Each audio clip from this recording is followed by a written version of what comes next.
Meu nome é Elilson, eu sou de Recife, atualmente estou vivendo e trabalhando em São Paulo. A minha pesquisa artística, a minha prática é essencialmente sobre inter-relações entre arte da performance e mobilidade urbana. Então, me interessa entender a prática da performance nesse fluxo, né, que acontece nas ações em ruas de transporte coletivos, especialmente, mas que também se desdobra nos materiais em exposição, nas falas públicas em centros culturais, galerias de arte. E tem realmente aí essa trama dessa polissemia em torno da ideia de movimento também, na fala, na escrita, em livro. Então me interessa muito pensar essa cartografia de papéis no cotidiano, sabe? Assim, a prática artística, mas que está conectada com a paixão e o papel por ser espectador mesmo do vai e vem diário incessante, entender como é que as ações artísticas podem criar uma confluência de encontros, né? Nos espaços que a gente nomeia como público, e como essas falas podem ser costuradas. Então, por isso que o trabalho tem aí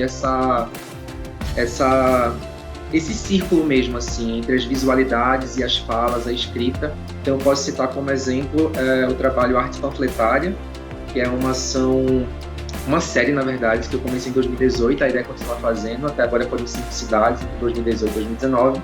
Eu saio de casa com uma roupa muito cara minha, assim, e ela não tem estampas, né? Uma roupa lisa, então eu saio com uma sacola repleta de alfinetes de segurança à procura das panfleteiras e panfleteiros, né? Que são esses trabalhadores que trabalham exatamente parados no vai e vem, colocando ali práticas negociativas para convencer as pessoas, enfim, nessa demanda da procura e da oferta. Então eu saio aceitando todos esses anúncios, e eu ofereço 1 ou 2 alfinetes de segurança, elas decidem em que ponto, né, da minha roupa colocar, fazer essa espécie de curadoria aí no meu corpo. E aí o trabalho tem esse duplo, se essas roupas viram essas instalações discursivas, digamos assim, que no espaço positivo, né, cartografam e mapeiam essa profusão de imagens e anúncios específica de cada cidade, de cada contexto urbano. Tem um outro lado que para mim é o essencial, que são os textos, áudios, enfim, que materializam os encontros e as conversas com esses trabalhadores e que vão disparar aí questões como fluxos migratórios, memórias familiares, opiniões sobre o planejamento urbano e também as questões da urgência e precarização do trabalho.